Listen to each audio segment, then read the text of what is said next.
నమస్కారం గురువు గారు. నీ పాద పద్మములకి మా చెరసాను నమస్కారాలు గురువు గారు. మా ఆశీస్సులు తల్లి. ఎందుకమ్మా చాలా బాధగా మాట్లాడుతున్నావు? ఏమైంది? గురువు గారు, నాకు ఒక పాప ఒక బాబు గురువు గారు. సరే. నేను చిన్నప్పుడే తండ్రిని బాగుంటున్నాను గురువు గారు. తండ్రి లేడు నాకు. తల్లి వదిలేసింది. పాపకి మ్యారేజ్ కాలేదని నీకు చాలా సార్లు మెసేజ్ పెట్టాను గురువు గారు. అయితే మ్యారేజ్ ఫిక్స్ అయింది అనుకున్నాం గురూజీ. అబ్బాయి అమ్మాయి ఉదయాన్నే అమ్మాయి ప్రైవేట్ జాబ్ చేస్తుంటది. ఉదయాన్నే బయలుదేరారు గురూజీ. యాక్సిడెంట్ అయింది గురూజీ. ఎవరు? అబ్బాయి అమ్మాయి? అమ్మాయికి కాలు ఫ్రాక్చర్, తలలో చిన్న కొంచెం గడ్డ కట్టింది. అది ఇక్కడ నెల్లూరులో పెట్టుకుంటే వాళ్ళ కాక రామచంద్రన్ పెట్టుకున్నాం. చెన్నై రామచంద్రంలో పెట్టుకున్నాను గురూజీ. 2 లక్షల దాకా అయింది గురూజీ. కొద్దిగా పర్లేదు గురూజీ. అదే వివాహం ఇట్లా ఆ అబ్బాయి వివాహం మ్యారేజ్ ఫిక్స్ అయినాక ఇటు జరిగింది గురూజీ. ఆ అబ్బాయి డేట్ ఆఫ్ బర్త్ చెప్తాను గురూజీ. ఇప్పుడు వాళ్ళు ఏం చెప్తున్నారు? వాళ్ళు వచ్చి చూసి పోయారు గురూజీ. ఏం కాదు, అమ్మాయి బాగున్నాక 2 నెలలు అయినా రెస్ట్ తీసుకున్నాను, పైన చేసుకున్నాము, ఇబ్బంది లేదు అని అన్నారు. ఎందుకంటే అమ్మాయిది మహానక్షత్రం అమ్మ, సరేనా? నీ కూతురుది అనురాధ నక్షత్రము, వృశ్చిక రాశిలో జన్మించింది. అమ్మాయి ఏ నక్షత్ర పురుషునైనా చేసుకోవచ్చు, ప్రాబ్లం లేదు. కానీ ఆ అబ్బాయిని మనకి నిశ్చితార్థం, ఆ అబ్బాయిని మాట అయిన తర్వాత ఇలా అయింది అనేది తప్పు తల్లి, సరేనా? ఏదో మనకు గ్రాచారం బాగలేకుండా ఇలా అయిపోయింది. మన టైమే బాగలేదు. అబ్బాయి జాతకం బాగానే ఉంది.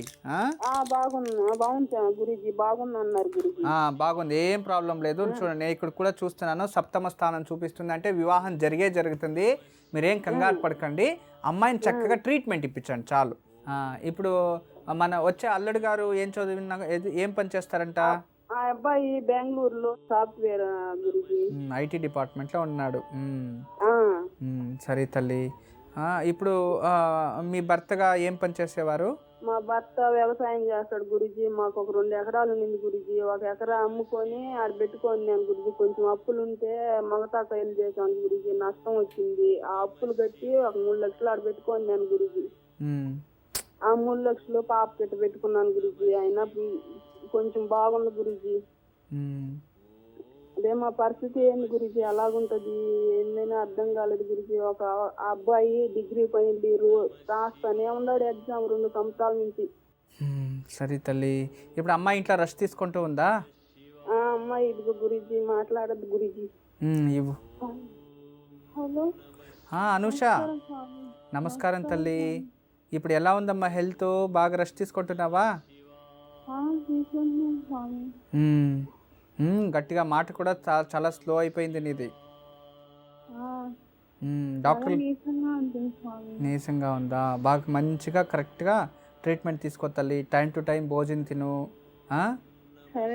సరేనా? మమ్మీ చేతికి నేను మాట్లాడతాను. నువ్వు ఇంకేమన్నా చెప్పాలా?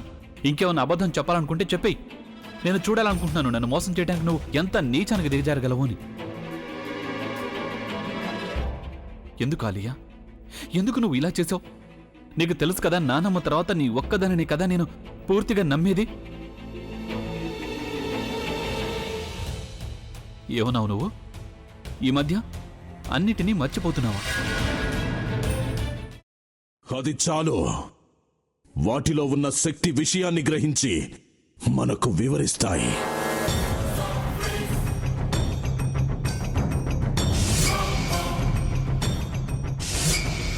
ఎవరు ఆ దండ విప్పొద్దు, గది తలుపులు తెరవద్దు.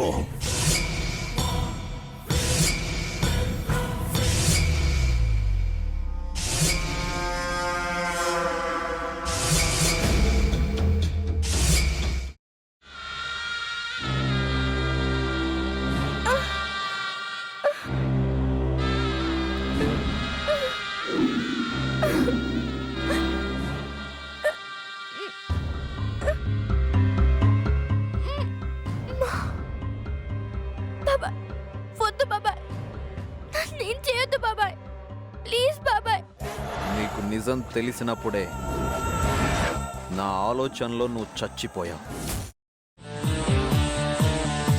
అబ్బా ప్లీజ్ కొంచెం తినండి ప్లీజ్. భీమారావు గారు మీరా? ఇగో మీరా కాదు సక్కుబాయ్. అవును, మీ పనామే లేచిపోయిందని చెప్పి కంప్లైంట్ ఇచ్చినావు కదా. రేయ్, ఆయన కంప్లైంట్ ఇచ్చింది లేచిపోయిందని కాదు, కనిపించడం లేదు అని. అట్లానా? సరే మేడం. ఇడియట్. ఆ వంట మనిషి పేరేంటన్నారు? రత్తాలు మేడం. ఏం పెద్ద మంచి, నీ వంట మంచిని కూడా మేడం అని పిలుస్తావా? రేయ్ హాఫ్ బ్రెయిన్,